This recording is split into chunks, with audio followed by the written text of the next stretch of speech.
You know what? I think what we'll do, I know Miss Price is out there signing right now, but I guess we can call him the author of the book. It says with Anwar Jamison. Maybe we can get him on with us here for a little while before we get her going. So if Anwar wants to come up, we'll get him going here on that mic next to you. And just we're going to put him right in the middle, Mick. You're going to slide? Yes, I'm slide.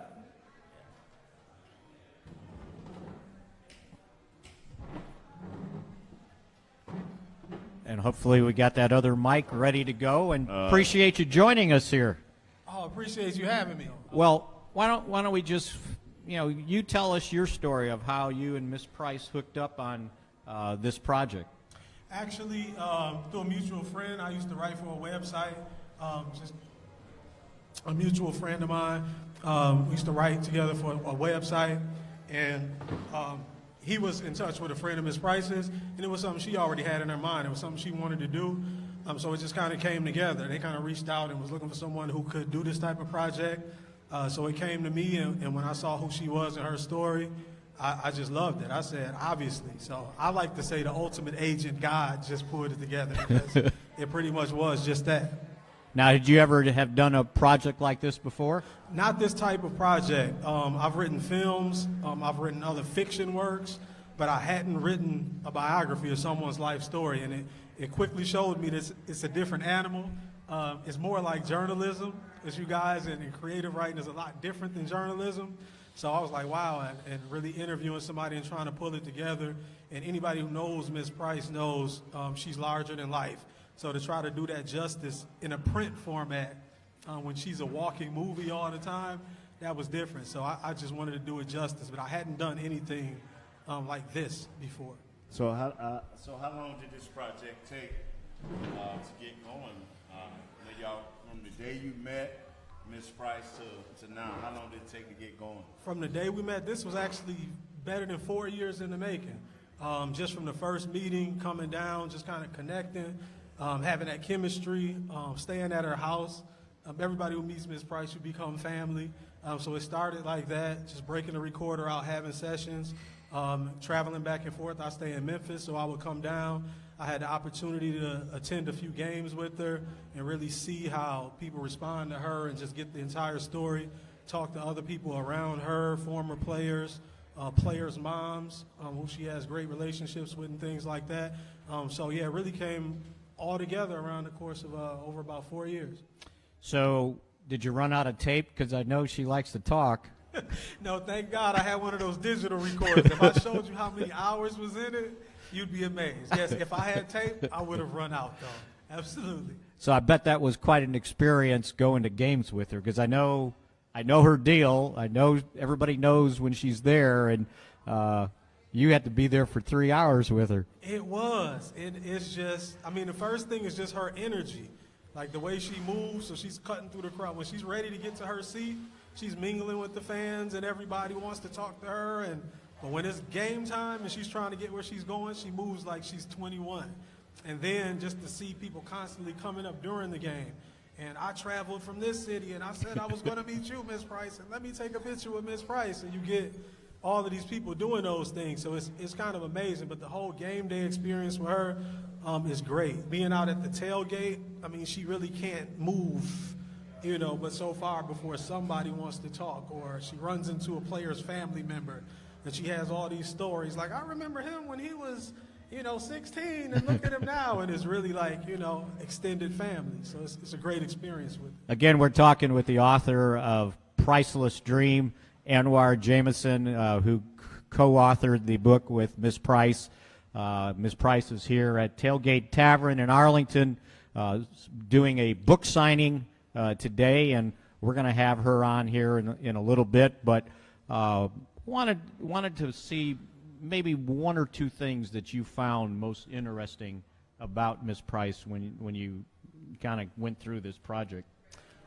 One of the things that was most interesting, a lot of people know the story about the football aspect, obviously, but just to see some of the things that she's actually endured, just in her personal life, and growing up and having to basically raise her siblings, you know, from a young age after losing her parents and having other tragedies where some of her, where she lost a sibling and had to raise her children.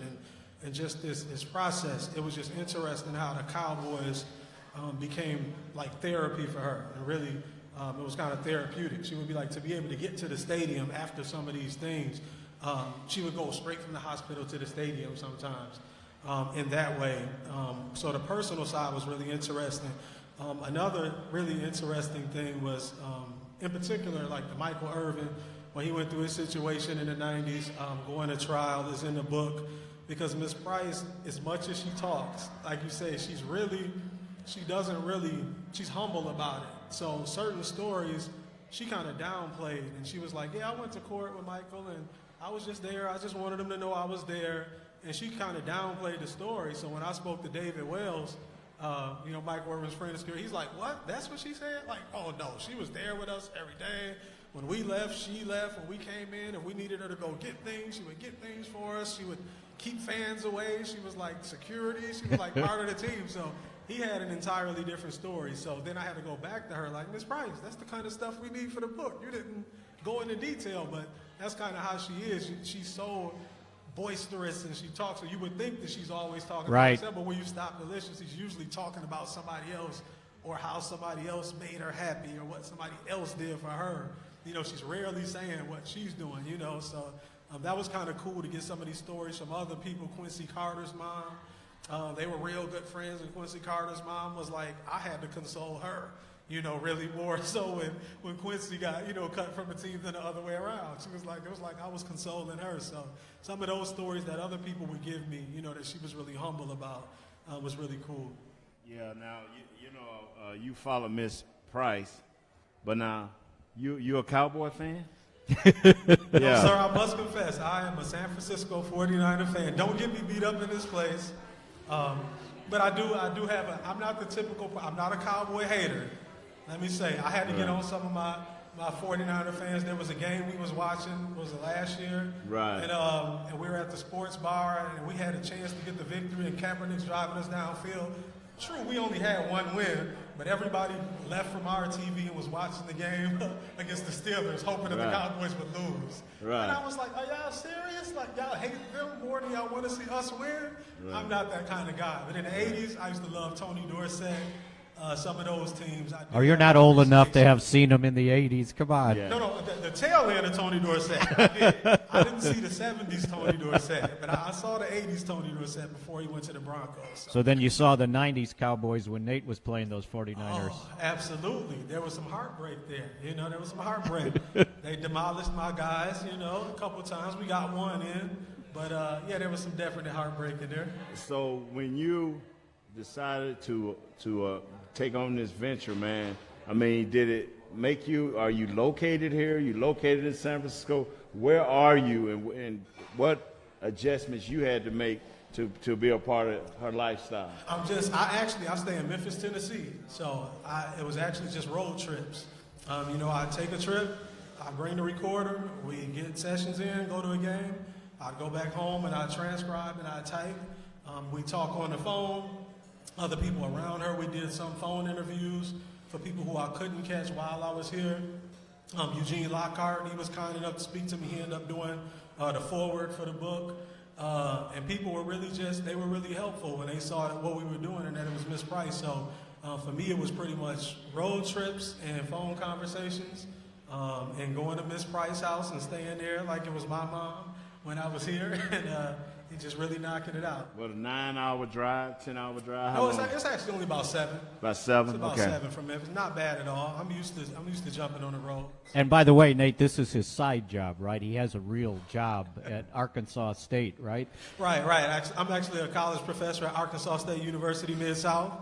I teach film classes. I teach English classes. So I actually teach students how to do this and how to be better writers, and how to do what he's doing and do this podcast and get your audio levels right and compose your shot right. So, yeah, I go back and forth between the two worlds. I actually have master's degrees in both English and communications and film, so I get to combine both of my loves. So I actually love sitting here on this podcast with you guys. And you're teaching these guys how to do this stuff right when they get on the air and do. Absolutely. I get on them. I'm kind of that stern. I'd probably be more like Jimmy Johnson, when it comes to that. I get on them. So, I mean, how many years have you been doing this? You said this is your first time writing a book for someone, but how many years have you been in the preparation for this type of thing?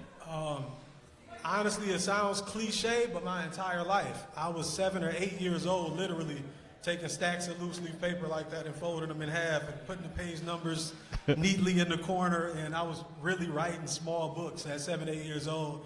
Went to college for English, and I just continued to process. So I've done music, a hip hop artist. So I just always looked at writing as writing, and I just felt like I'm just fortunate that I knew what my gift was early on. A lot of people don't really know what their gift is necessarily. I found out early on. So to me, every form of writing is just like another crayon in a crayon box. It's just something else, another tool to use. So how long have you and Miss Price been actually out promoting the book? Actually, since top of the year. It was actually released March 24th. So we did some things leading up to that. And then we hit it right around then. Did a couple interviews around that. Appearances around the release in March. So really picked it up right around March, around the actual release for the book, which was March 24th. Oh, man. I mean, and so you still, but y'all got other dates besides this one that already in place, or y'all still working on putting dates in place? Absolutely, and we're constantly putting dates together. There's another event in a couple weeks, and it's fluid right now, so I don't want to misquote dates, but people can go to MissPriceBook.com for updates as they come, or at Miss Price Book on Twitter. And also you can find her personal page on Twitter and everything too, and everything will be there. She has 5,000 Facebook friends, so everybody can find her there. Most things are public. So yeah, we'll be constantly updating it. But MissPriceBook.com is the official site, and at Miss Price Book on Twitter. So your official online deal is what? Actually, The Hood Professor. The Who Professor? The Hood Professor. Yeah. TH Hood Professor on Twitter and Instagram is where people can find me. And why don't you tell folks where they can find the book? Oh, they can actually find the book now, and now it's actually starting to populate the physical shelves. So start to contact your local bookstore. If they don't have it, say, what's wrong with you? You don't have this? But Amazon is where you can get it the easiest, the quickest. They'll send it out to you on Prime. So definitely go on Amazon.com. It's been doing really well on there. So we appreciate everyone who's gone out on Amazon and gotten it already. And everyone else, yeah, definitely go on Amazon and pick it up. I just emphasize to people, you don't have to be a Cowboys fan. It's really a testimony of a woman who grew up in Dallas when it was segregated. It's the story of Dallas. You really get some of the history of Dallas. Then you get the history of the Cowboys. You get sprinkles of the civil rights era, through her eyes and what was going on as she was growing up. It really is a testimony. It's a spiritual testimony as much as anything. Because anybody who's around Miss Price knows how much she's always talking about God and giving glory to God. So I don't want people to think it's just a Cowboy fan book. You have to be a Cowboys fan just to get it. You don't have to be. There's something in there that everybody can appreciate just based on what she's been through, what she's overcome, and where she's at now. All right, Anwar, we appreciate it. Anwar Jamison, who